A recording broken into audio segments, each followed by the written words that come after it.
Hey, it's Kat Annie with the Language of the Heart podcast. It's part of the Weighed and Measured blog. It's Sunday morning. I wanted to work on a project I'm working on that's due Tuesday. Well, I just feel like I want to do my podcast first. I have been working on my project. It's wonderful to wake up in the morning and not have a food hangover, as well as any other kind of a hangover. I woke up this morning, I got up, and as I was heading to the kitchen, I thought, my goodness, I have no pain at all. Not that I'm always going to have no pain, or that I've never had any pain, but I just think it was extraordinary to not have lower back pain, not have knee pain, foot pain, hip pain, headache. I actually had a headache when I was younger. I had a headache from age 13 to 26. One continuous headache. I took aspirin 4 times a day. It was horrible. And it really took a complete transformation of my life. And now I virtually have no headaches. I might have a headache once every couple of months, which I don't like. But I had one continuous headache for 13 years. Just from bad living, bad eating, bad thinking, just everything you could do wrong to hurt yourself, I was doing because I just didn't know anything else. I was in a position to help someone, to give advice. My advice was asked for. And there was this long litany of problems that had to do with medications and disability and bad relations, getting fired, violence, mood swings.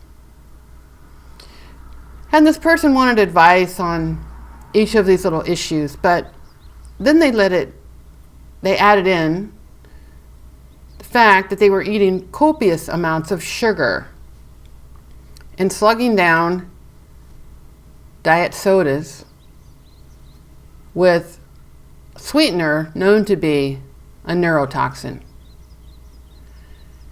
And while another person and I were expected to give our tips and advice and what you can do and for the various business and work situations that the person was having, I said, what I'm about to tell you is very controversial. And that really got their attention. It sounded like a conspiracy theory or something that the government doesn't want you to know. And what I said was, as long as you continue to ingest sugar and the neurotoxin sweetener, your life's going to be shit. You are not going to have a good life. I'm so clear about that. Whereas someone who's sitting in bed eating a big baked thing that's meant for a party with a fork in front of a television, people might think of that, if they're doing that, they might think of that as what they're doing to cope with their problems. But I see that as the cause of their problems. There are many books out, Grain Brain, Sugar Blues, many other more contemporary books that make it so clear that for certain of us, sugar is absolutely addicting and debilitating. And there's just no way to have a great life when you're putting all that sugar into your body. And I know it because I've done it earlier in life, before recovery. And I had so many problems. And with the DMV and paying payments and with my neighbors and bosses and my car and so many problems. And I thought the sugar and the food and the starches were my coping mechanism, but they were the substance causing me to be so confused and so angry and have so many mood swings. They were making it so I could not solve any of my problems. And I just didn't know that. And it's very difficult if you're currently in the grip of food addiction, sugar addiction, starch addiction. It's very difficult to imagine that your life would be better without it, because that's the one thing that's like the bright spot in any day. And there's a certain number of us who've had this problem and who have fully conceded to our innermost selves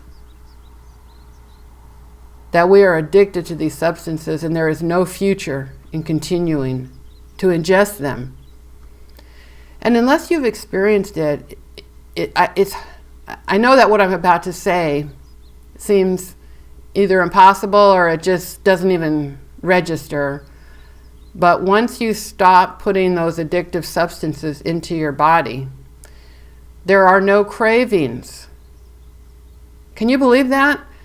I told this one guy at the dog park that I haven't had sugar since 1982. And he said, "Oh, you must be craving it all the time." That's absolutely 100% wrong. When we have an addiction to a physical substance, we have cravings when we are going through the withdrawals. In our body, the cells in our body are screaming for more. Now, I'm not a doctor. All I have is my own experience. This is my own experience. When I put these substances into my body and then stop, every molecule in my body is screaming for more. And not just my body, but my emotions and my mind. I just want relief. It's very difficult during that the period of detox. It's very difficult. Some people go into the hospital for it. Some people will go into support groups. In fact, probably, as far as I can tell, most of the people who are able to not pick up those substances and thereby restart the addictive cravings are in support groups. It's very hard to do it by yourself. People often describe it as losing motivation. It's very wonderful to be a part of a support group where you want to continue to be a part of the group. You want to continue to be part of the people who are winning at life, who are not letting these substances take them down. And I heard something the other day, their doctor had told them that what really works for all this is to be in a supportive community. And that's a mixed blessing. When I first got into supportive communities for handling my various addictions, I was scared to death. I didn't trust people. I didn't have any experience with supportive people. I thought people were there to hurt me and insult me and use me for their own narcissistic purposes. I mean, I really had no concept of people that really wanted what was best for me.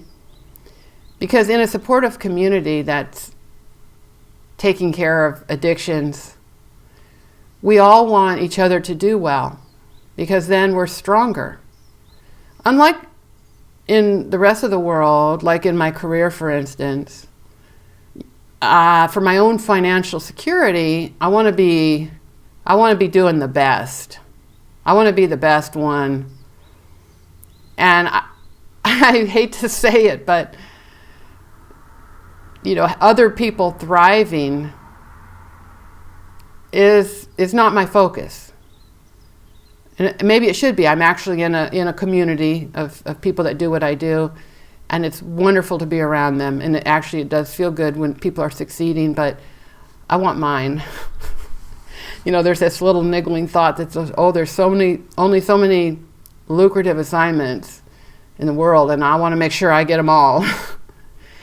But in recovery communities, there is no unlimited supply of recovery. And when one of us does well and thrives, the whole community does better. Not to say there aren't jealousies, not to say there aren't people that feel threatened, but to be a part of a group who have the same goal. In my case, to use the same food plan, choosing different items according to your wants, that's weighed and measured, committed to another person, and that's done no matter what. And the food plan includes no sugar, no starch, and no grains. That is so important to me because I'm addicted to those substances, and when I put them in my body, I crave more. I'm thinking about the next one. Let's say I can have a half a cup of something for breakfast. I'm craving it so much, and I'm thinking about my next breakfast 23 hours in advance. I don't want to do that. I don't want that to be my life. I love my food. I want to enjoy my food. And I do. I insist on enjoying my food, and the people that are in my recovery community have the same mindset. But I don't want to be physically craving anything. So this person I was trying to help, I felt so clear and so happy that I'm so clear that if they keep putting sugar and neurotoxins into their body, they're not going to have a good future, and they can't blame it on their family or the patriarchy or their genetic makeup. I said, you're doing this to yourself. You can stop. Not that it's easy. It may be impossible to do on our own, but we can stop hurting ourselves. So that's my spiel for this morning. Thanks for listening, and I'll see you tomorrow. This is Kat Annie with the Language of the Heart podcast, part of the Weighed and Measured blog.